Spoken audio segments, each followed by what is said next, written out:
Hey guys, we are in the basement, and today, guys, on this episode of John's Arcade, well guys, we're doing kind of a new game get video. Yeah, I got another game. It's in the garage right now. I know, I need to stop, really. I mean, no more projects, and this might be the last one for the house here for a long time. Maybe, who knows? I can't pass up deals. Anyway, we're gonna go to the garage. The game was delivered today, okay? It's still wrapped up. And if you guys follow me on Facebook, I posted a little photo of the back of it. So it's still a big mystery. And I haven't even seen it yet. Again, it's still all wrapped up in plastic. So anyway, enough of that. Let's go to the garage and check out this game. And by the way, this game is historically significant. And it goes with one of the games down here. Which one? I don't know. Anyway, all right. Enough of that. Let's just go to the garage and check out this new mystery game. Buckle up. It's going to be kind of neat, I think. All right, guys. Let's go to the garage.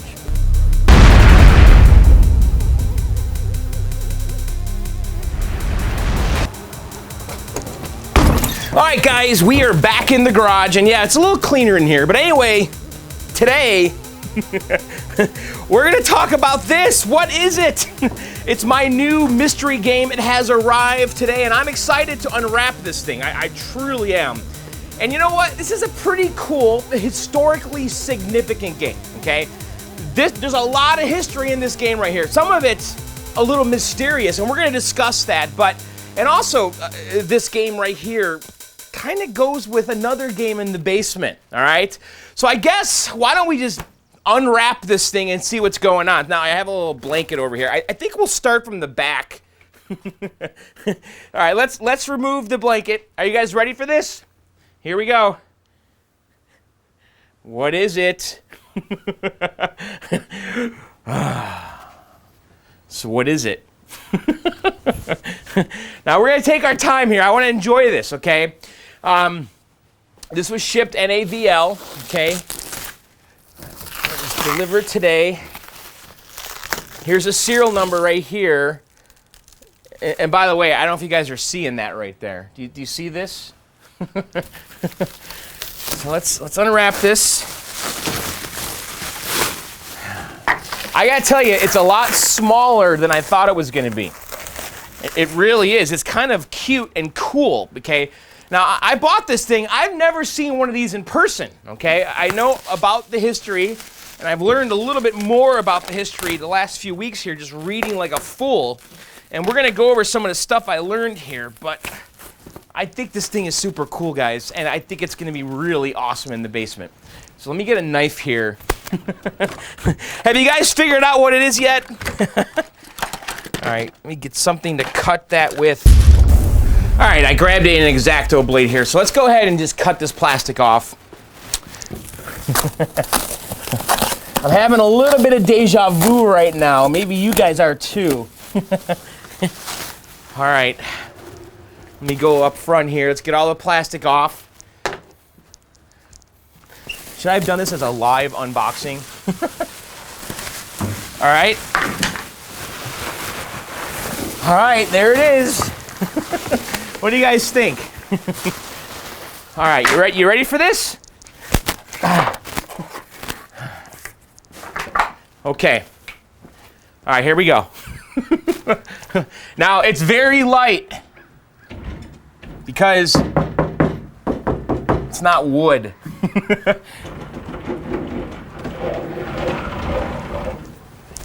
So do you guys guess what it is yet? All right, here we go.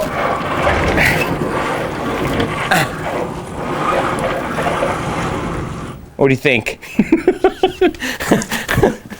What is it? It's computer Spaceball. You're going, what? So guys, this is the second game that Nutting and Associates made. Okay, now Nutting and Associates made, I mean, this is the first video game they made, because they did some other games called like Computer Quiz, right? The first commercial video game we all know from this channel is Computer Space, okay? And we have one of those in the basement, the 1971 Nutting and Associates Computer Space that Nolan Bushnell and Ted Dabney and Nutting and Associates developed and released. It was the first commercial video game.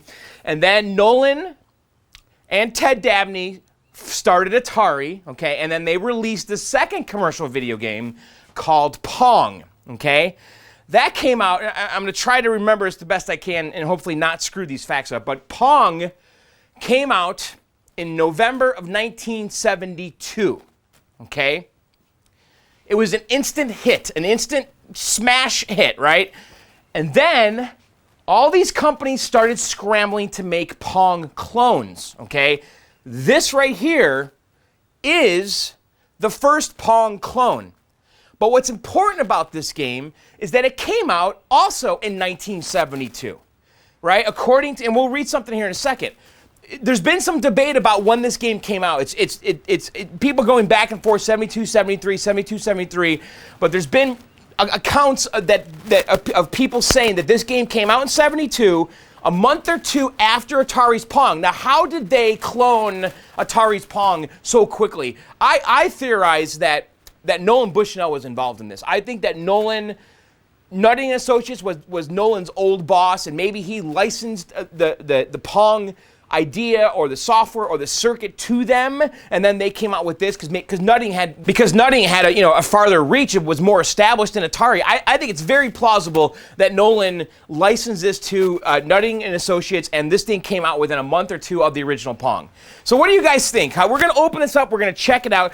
But yeah, it's fiberglass. It's got this kind of gold flake fiberglass here. The front has this kind of cream color. It has a television set. We're going to have to take this apart. You can see that it looked like some water got in here, okay? Now down here, it's got the two spinner knobs. Yeah, now guys, this is Pong, okay? This is not going to be an exciting game, especially for one person. Now we're missing one of the knobs over here. And this knob is very reminiscent of Tempest, but it's not exact. So I'm going to be on the search for one of these knobs, finding something very similar. We got the insert quarter right here. It looks like the reject button is right over here.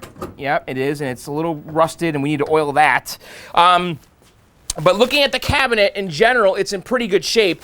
On the bottom, which is kind of cool, there's a little NA tag right there. Do you guys see that? Computer Space did not have that. That's pretty cool. So, all right, let's do. I want to talk about the history of this really quick and just kind of read you some stuff from All in Color, because I can't take credit for this information because the Golden Age Arcade Historian, it is one of the best arcade blogs, if not the best arcade blog out there. Okay, I want you guys to read this website, and I've read everything on it. I've read every single page on this blog, and like I had this bookmarked. I lay in bed with my iPad and I just eat this stuff up. He just really documented a lot of this stuff that's kind of foggy, okay? Because some of the history of these games is really foggy, and he's really tried to make stuff clearer and interviewed people that were there and all that kind of stuff. He's been documenting on his blog. I think his name is Keith Smith, yeah. I don't know much about Keith Smith, to be honest. I believe that this is all research he's doing for a book. But anyway, let's go on here. This is an article from July of 2014. It says, update on the first 10 arcade games. Okay, these are the first 10 arcade games of all time, right?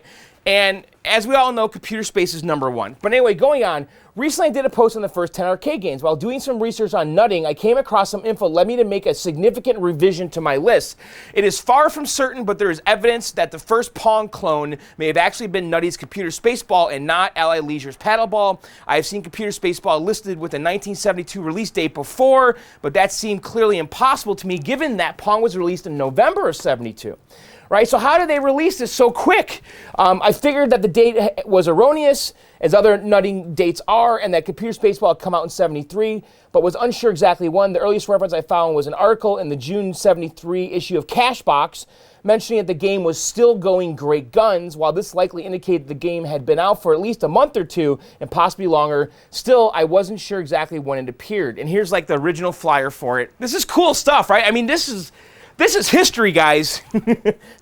Recently, however, I came across an interview in August of '76 issue of Play Meter with Vic Leslie. At the time of the interview, Leslie was the chairman of Cherry Group, which distributed and or operated Atari games in England. In the interview, Leslie mentioned how he had first gotten into video games when he encountered Nutting's Computer Space at the MOA show and thought it was a revolutionary game. He also mentioned how he had met Nutting VP Roy Lopez, I think it is. His next meeting with Lopez provided an interesting quote. At the 8 in 1973, the 8 is, I believe, a England amusement show. The London exhibition, Roy and I bumped into each other again, actually approached me and said that he had a different type of game. Could I be interested in marketing it in England? I believe he shipped a machine which was called Nutting Computer Spaceball, but that was Roy's version of Pong. Pong had just been invented a month or two prior to that and hadn't come to England at all at the time.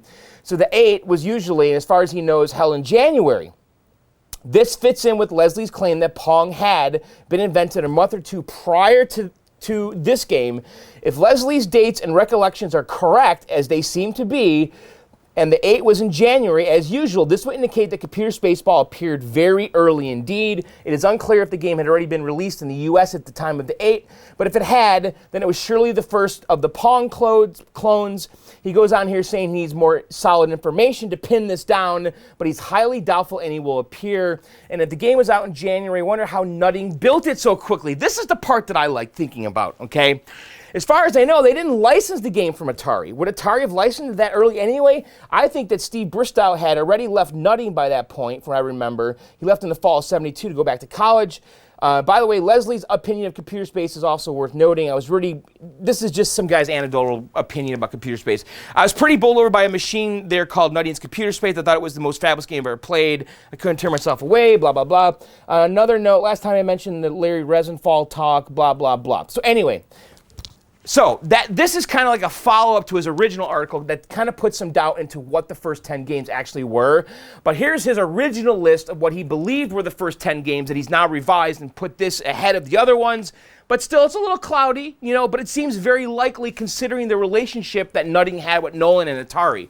So number 1 was Computer Space, which we have in the basement. Number 2 is Galaxy Game, which I'm not really sure if that really counts. Because it was like just one of them, and it was placed on in a college. I don't know. This one, though, is listed as number 2. It's basically and I believe that this was hooked up to a mainframe. Like you could never actually have this thing outside the college. But Galaxy Game is a computer space type game, all based on, was it Space Wars, the old PDP whatever game. So number 2 is Galaxy Game, and he goes on here talking about that. I think there's a little bit of debate about that. Number 3 was Star Trek, which was another computer space clone, okay. Number 4 was Pong, okay. And this was November '72, and then number 5 was Computer Spaceball, according to this list, and then number 6 is Paddle Battle, okay? Of course, all of this list here, 6 and 5, could flip depending on the information that Keith found, whether it's relevant or not, or factual. Anyway, I just wanted to share this with you and also point out this blog and just show you that, this is a really cool, significant piece right here, guys, and I'm really proud to have it. And I think it's going to be awesome in the basement, especially near the computer space. Do we have to put this next to the computer space? So in this video here, I kind of wanted to introduce you guys to the game, and also I want to open it up, and we're going to kind of just go through it and see what's going on inside this game, because I really don't know. I'm curious to see how much of the inside of this game is like computer space, okay? So let's kind of just go like this, and we're going to come over here. And this game, it looks great, actually, condition-wise. We got the original serial tag here, model 7270, serial number 18722, and it looks like we have a screw right here. So let's go ahead and unscrew that and get into the back door.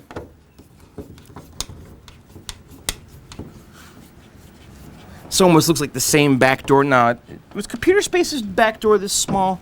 Okay, so there we go. We have the GE television, okay? That is, I believe, the same model that we had downstairs. I got to remember what we had, and this is a it's an SF chassis, the 3102. I don't know if this is the same model. Now, this one still has the plastic on it.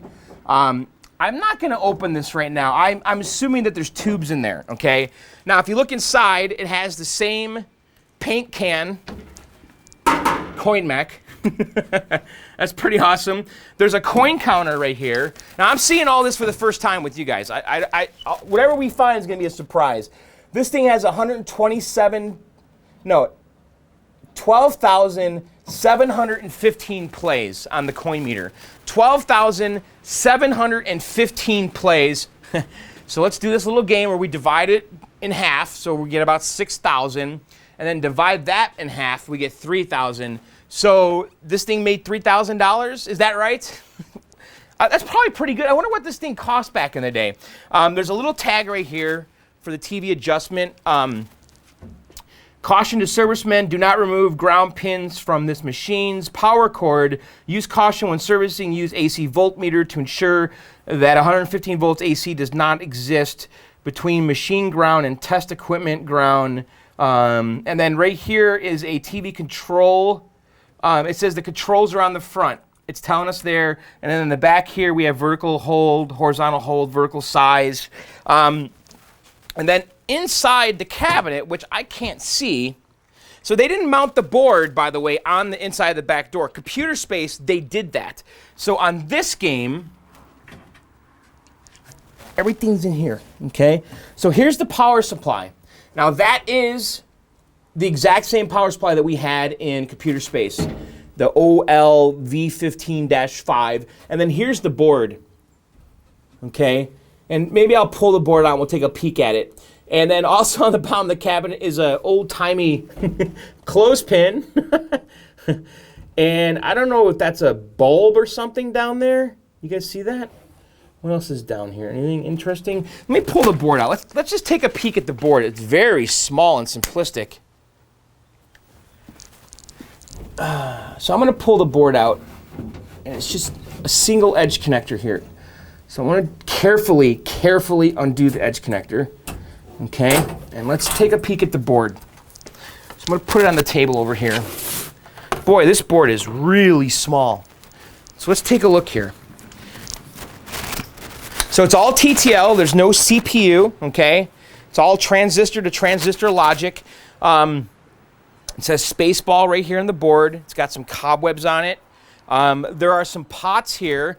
Now, I don't know what those pots do. We have these little variable resistors right here. I have no idea what those do.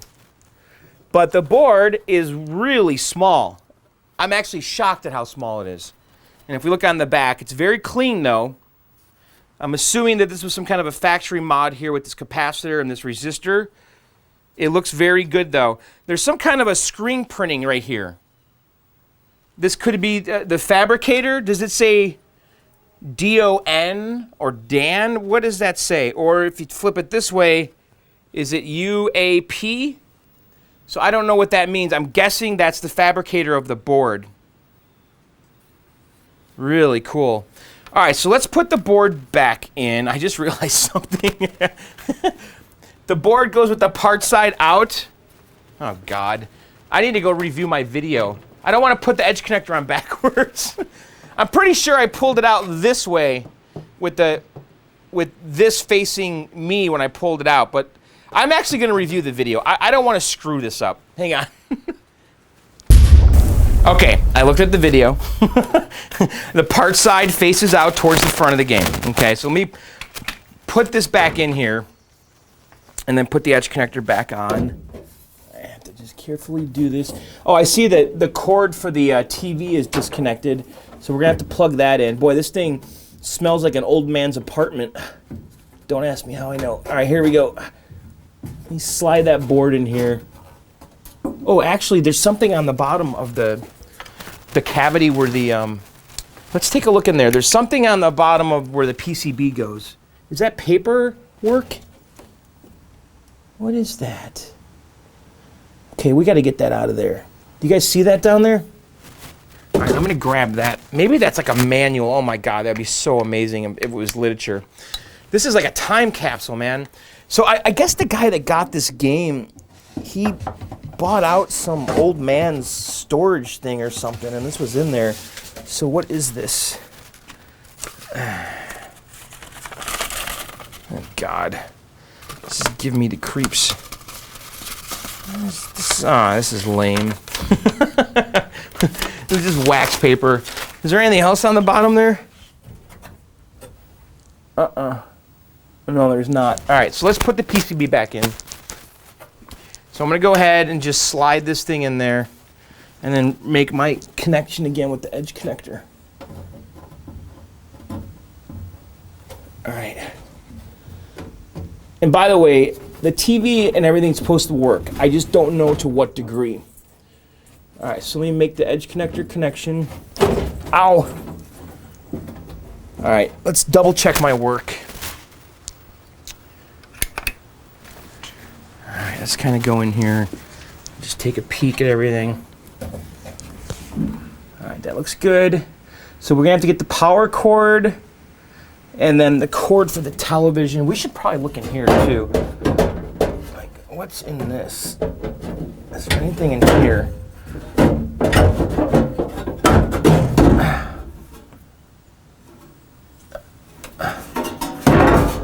There's nothing in there, just a bunch of rust.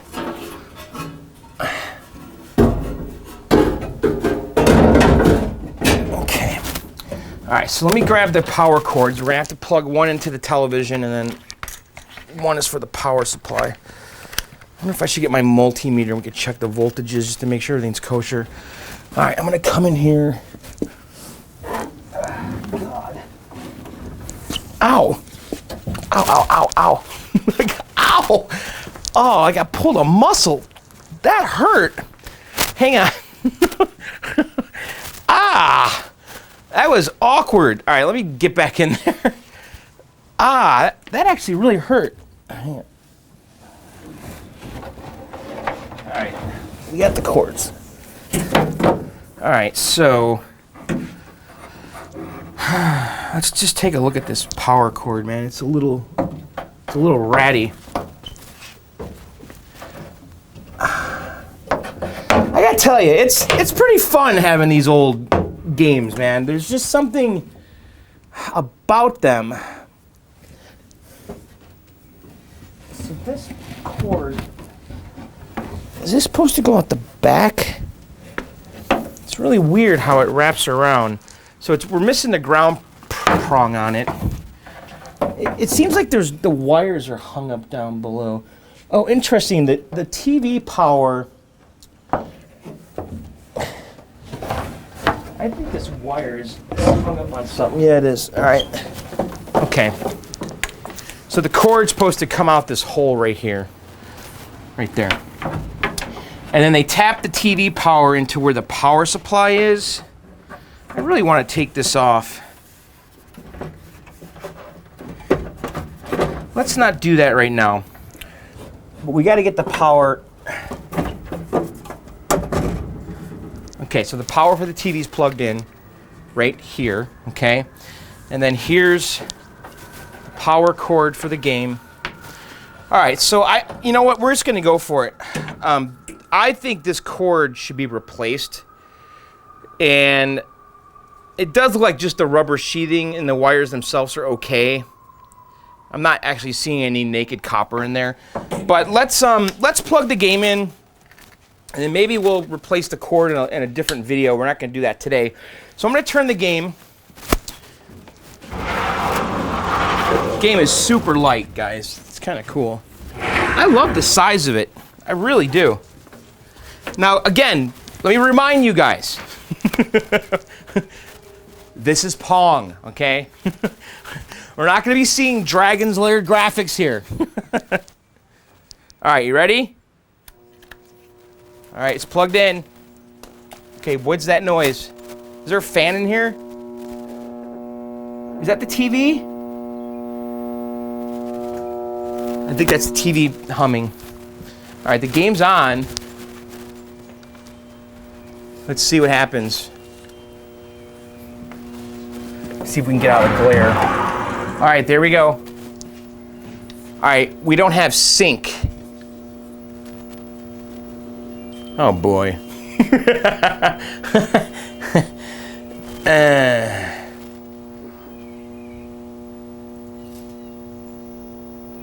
So let me see if adjusting these pots does anything.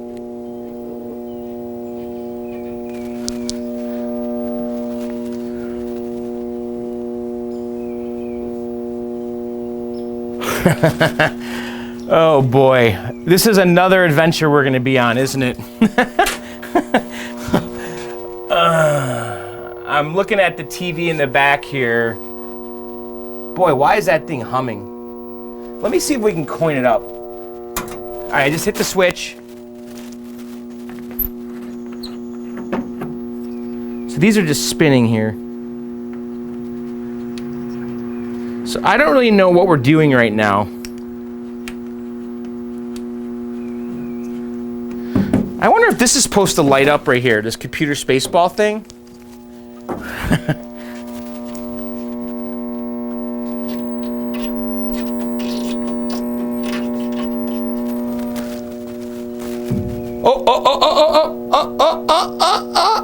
Oh boy, I see Pong.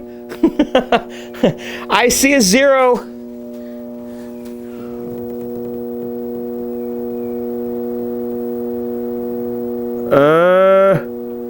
Do you guys see that? So we got Pong here.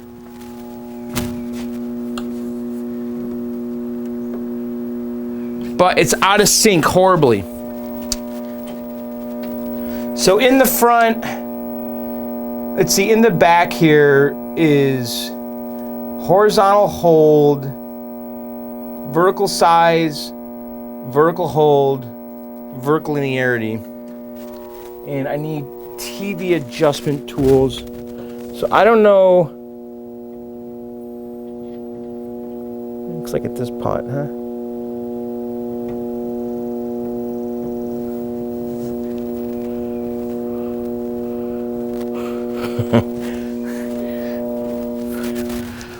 What do you guys think about this? Am I crazy for wanting to do this? Get this game? Excuse me. So I'm moving this pot here,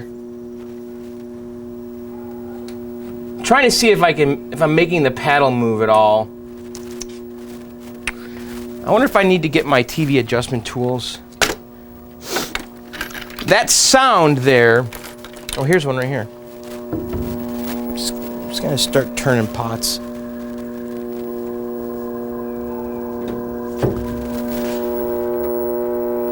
That buzzing noise is bothering me there. The audio amp. I mean, we definitely got something going on here.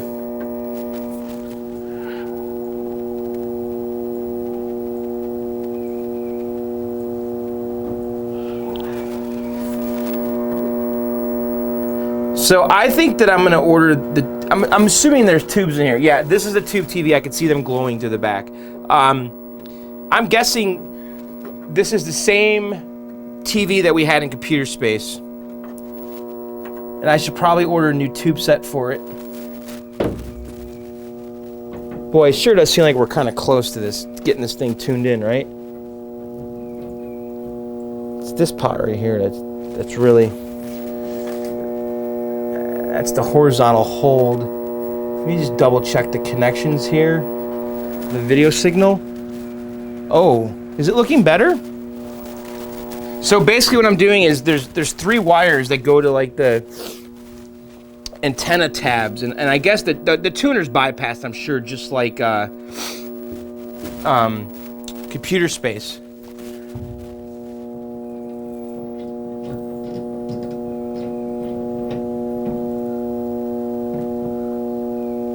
So that's vertical hold, right? Which is this pot right here.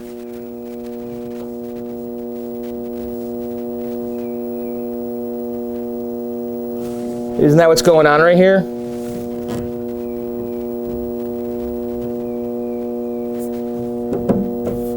I wonder how this thing comes apart, by the way. Oh, we're gonna have to pull the TV out off the shelf to clean it.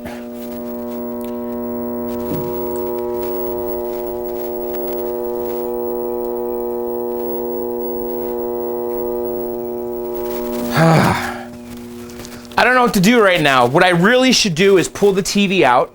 We should remove the back. We should maybe reseat the tubes, you know, stuff like that, inspect the tubes. But I don't have time to do that in this video. I got to do my podcast tonight. But what I really wanted to do was just kind of introduce us to this new project here. Yes, another freaking project. But I'm kind of into this. I'm picturing this in the basement. Now let's go over here. I was hoping that it was going to be a much easier fix though. And you can see there too. There's just two simple pots for the paddles, right? So if there's a problem with those, or if we need to clean those, that's not a big deal. Okay, so we've got this. Is this a quick disconnect for the control panel? I think it is. It's really interesting. So we've got a coin mech there. But the TV here, we got vertical linearity, vertical hold, vertical size, and horizontal hold. And then there's these screw terminals right here where the old antenna would have been hooked up, but the tuner's all bypassed. That's my understanding, just like computer space. So I think in the next video, we should remove the TV from the game and put it on the table, remove this back cover, and really inspect it and try to get the game running outside the game, outside the cabinet. Now, I don't know if we're going to have enough wire here. Maybe we can, I don't know what some of this stuff is over here. Just kind of looking around. So what do you guys think, huh? I should really be testing the voltages on the power supply as well. And if you guys remember on the computer space, we actually removed the original power supply and we installed a new switching power supply. Because what was happening, there was something weird that was, it kept going into shutdown or something, even after we rebuilt it. But anyway, we'll test the voltages on that later. I don't know what our issue is right now. Are we not having sync because of the board? Are we not having sync because of something here? I don't know. But I think what we'll do in the next video is I'll probably order the tubes for the television set. And I have all that documentation for the computer space restore, so I should be able to just get those same tubes again. We'll put the TV on the table and just kind of really take a peek at it. But yeah, this thing is just not syncing, so I don't know. So it really seems like this one wants to do it. Find the sweet spot here. Yeah, I don't know. Could just be a connection too. Like if I were to just kind of push on the edge connector there. I don't know if anything happened. So anyway, okay guys, here's what we're gonna do. We're gonna stop right here because I gotta go do my podcast tonight, Video Game Outsiders. So we're gonna stop right here. We will resume this project. I just kind of want to introduce you guys to it. What do you think, huh? It's crazy. It's kooky. Am I nuts? This is going to be a fun one. I was really hoping that TV was going to work because I thought it did, and it's not working. It could be something really stupid, you know, and maybe we'll figure that out in the next video. Now, it's great that this is a fiberglass cabinet because there's really no restoration to do. I'm not touching that original paint. You know, we'll try to get some of the scuffs off if they're just on the surface, but I'm going to wax this thing down like we did computer space, and we're going to bring it in the basement after we get it working 100%. I just think it's neat. I kind of wish this lit up. Does that seem like that? Is this the first game with a marquee? No, I guess Pong had one, right? Is this supposed to light up? No, I don't think so. I'm looking in the back there. You can't see the reverse of this. So when we get the TV out, we'll be able to pull this stuff out here and clean up all this big mess that's here. But boy, that would be cool if this lit up. But I think, oh, you know what this, guys. I know what this is. This is the wax paper for that. So when they applied this, oh, this has to stay with the game. This is the wax adhesive for the marquee. Isn't that something? So this is just stuck on here. That's kooky. All right, we're definitely saving the wax paper. It's going in the bottom of the game. So, all right. That's it. All right, guys, why don't we go in the basement? Let's do some viewer mail. Let's hang out and tell me what you think. Got any ideas for me how to fix this TV? Let me know. Leave some comments below. All right, guys, let's go back down to the basement. All right, guys, there you have it. That was Computer Spaceball. What'd you think, huh? Pretty wild, right? And of course, here's its big brother, Computer Space. Now, this game has actually been a pretty good citizen down here. And by the way, in the garage, I was saying, if Computer Spaceball's marquee lit up, would that be the first game? Well, no, of course not, because Computer Space had a lit up marquee on it right there, and also the control panel lit up. So I just love how this thing looks, by the way. I mean, this thing is way more badass than Computer Spaceball. I think we can all agree there. But Computer Spaceball, definitely historically significant. And I always wanted a Pong game too. So anyway, where are we going to put that thing down here? I'm thinking that Bronco's going to go back in the garage, okay? Because I want to work on it out there. We just didn't get to it this winter. And then I'll bring down Cloak and Dagger. And then, assuming we can get Computer Spaceball to work, because I don't really know what the problem is with it. Is it a TV issue? Is it a board issue? Is it a power issue? I don't know. We're going to go through it. I'm hoping it's quick and simple, but I don't know what's going to happen with that thing. But if we can get that thing fixed quick, put it down here with Cloak and Dagger over here, I think, and then put Bronco upstairs. So anyway, let's move on. And by the way, leave comments. Let me know what you think of that thing. Got any ideas, by the way, for the roll on the monitor, on the TV? So I don't know. We could try taking that TV and plugging it into Computer Space and seeing what happens. That would be interesting. I hear Tempest going right now. Uh-oh. Uh-oh. What's going on over here? No. Oh, no. Tempest has an error. God darn it. Look at... You see that? It just started a game by itself. Do you guys see what's going on over here? It's possessed. Player 2. It started a 2-player game. I don't know what to make of that. So, all right, let's do some viewer mail. You know, I'll tell you guys, we replaced the edge connector on Tempest, and it's been really a lot better since we did that. However, one day I came down here and the game did not boot, and I had to reseat the edge connector and then fix it. So I don't know. Could it now be the fingers on the PCB? I have no idea. So, all right, let's do some viewer mail. If you guys want to participate in the viewer mail, email them to me at john@johnsarcade.com, john@johnsarcade.com. It can be anything, a question, a comment, what have you, john@johnsarcade.com. This one's from Trey. Hey, John, I just fixed my Pac-Man. I sent the board to get fixed, and I got it back, and now my Pac-Man is working perfect. Congratulations. I'm actually about to put it on location. Well, that's cool, man. So you got to fix it. Where are you going to put it, like in a laundromat or something, in a bar? My real question is, I'm looking at a Galaga that's really cheap, and it has some water damage, and it's got a little bit of chewed, it got a little chewed by dogs. Like, literally? Do you think it could be, would it still be okay to buy? Well, I guess it depends on the price, right? The other thing is the picture on the screen curls up. Is this an easy fix? Thanks, Trey. Well, okay. Well, Trey, congrats on putting a game on location. You know, we did that. That was a big step for us. So it's exciting, you know? Just make sure wherever you put that game that it gets turned off at night. Because I think a lot of these places have these games. If you put it like in a laundromat and the guy shuts the door at night, have him unplug the game. That's some advice there. Because I think that most people just assume these games should be on 24 hours a day. I remember I've gotten tons of comments about how people see my videos and they think that these games are on literally 24 hours a day. No, you turn them off. And then as far as the Galaga, you know, I don't know what the cost is. You know, you didn't mention the selling price here, but you know, the curl on the monitor, that's very common a symptom for a cap kit. You know, if you go to iankellogg.com, he's got the cap kits. I don't know if it's a Geo7. You know, the cap kits are cheap, you know, like $10, and you can fix that thing. It just takes some very basic soldering and some common sense, you know, to discharge the monitor and all that. As far as the water damage, you know, I mean, all that stuff can be fixed. You know, we do all that stuff on this channel here. So anyway, Trey, good luck, man.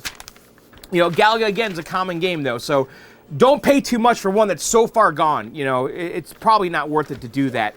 This one's from Rich. Hi, John. I scored this working Aliens for $100 on Craigslist. I plan on converting it to a Superman. The cardboard bezel, as seen in the photo, has unfortunately become the casualty at Windex. Actually, I'll show you the photo right here.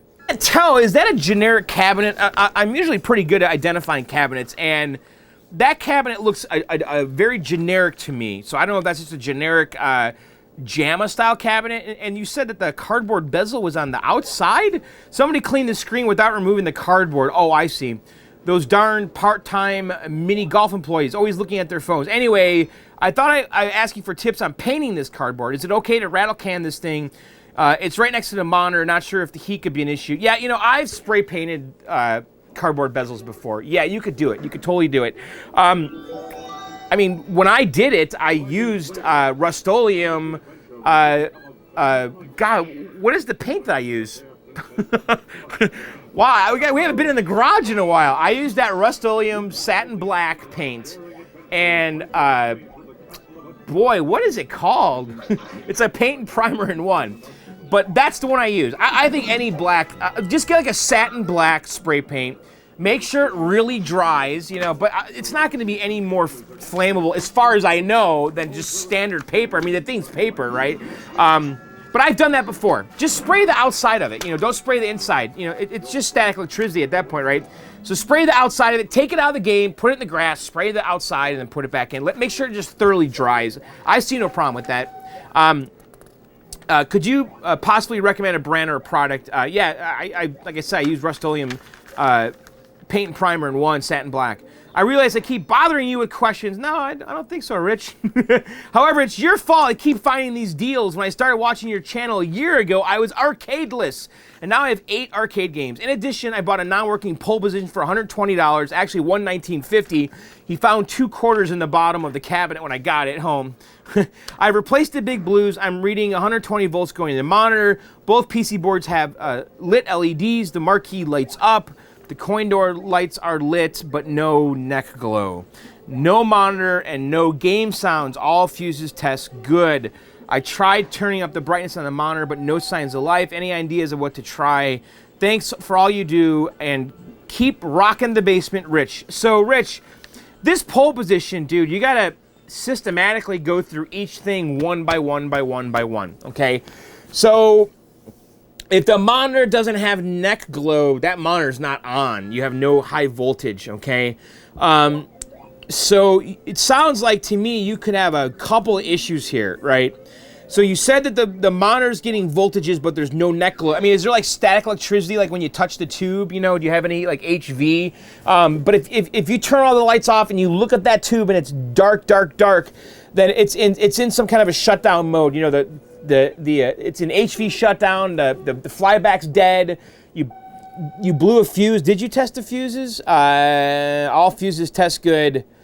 But I would start by rebuilding that monitor, but then you have the issue where the game doesn't play blind. There's no sound, okay? Now, obviously, do the simple things first. On the inside of the coin door, there's 2 volume pots. Turn those up. Does it play blind now? Can you hear the game sounds? You got to check your voltages on the board, on the PCB. If you pull the board out just a little bit, you can see the test points for 5 volts and ground. Put your meter on those test points and see what kind of voltage you have. Look at your edge connectors. Edge connectors on pole position are always burnt up, okay? So you got to look at that. You got to look at your AR2 power supplies, test all those voltages. If you Google it, I would test the voltages at the board and at the power supply and see what you got. Make sure the power, there's two AR2 power supplies in this thing too, by the way. There's one on the inside and there's one on the side. So you got 2 power supplies, you got a monitor, and you got a board. Those are your variables. You got to go through each one by one. That's all I can tell you, man, and just start eliminating them. So yeah, good luck. Let me know what you find with the voltages and all that. Next one here is from George. Hi, John. Did you hear about the closing of the Pinball Wizard Arcade in Pelham, New Hampshire? Bummer. Is Brofest happening this year? Later and by George. So I got a lot of messages about Pinball Wizard closing in New Hampshire. And Pinball Wizard was a really big arcade owned by Sarah St. John, who I know. And she had one of the greatest pinball collections ever, especially on the East Coast over here. Just really great pins and a lot of vids in that building. And we did a video there. And I did know her arcade was closed this weekend. Unfortunately, I was just unable to get up there. I just couldn't go. I had stuff going on. And I had a lot of people sending me messages saying, hey, can you go? Can you do a video? I couldn't get there, guys. In fact, I didn't do any video this weekend because I just couldn't do it. So it's sad that her arcade closed. I believe that that the building was being sold, and so basically she had to leave because the landlords, this is my understanding, I don't know if it's true to be honest, but the building I think was sold basically, and they're going to demolish it or turn it into something else. I don't know. But who knows? Maybe Sarah will relocate the arcade, you know. I don't think she closed it because it wasn't doing well. I think it was just a property situation, so. And Brofast is happening. I'll be there at least. Actually, Robbie Lakeman texted me the other day wanting to know if it was happening. I said yes. So and Clint's coming. So it's happening. I have to get organized. I have to find time. I have to get the website up. All I can tell you is I'm going to be there.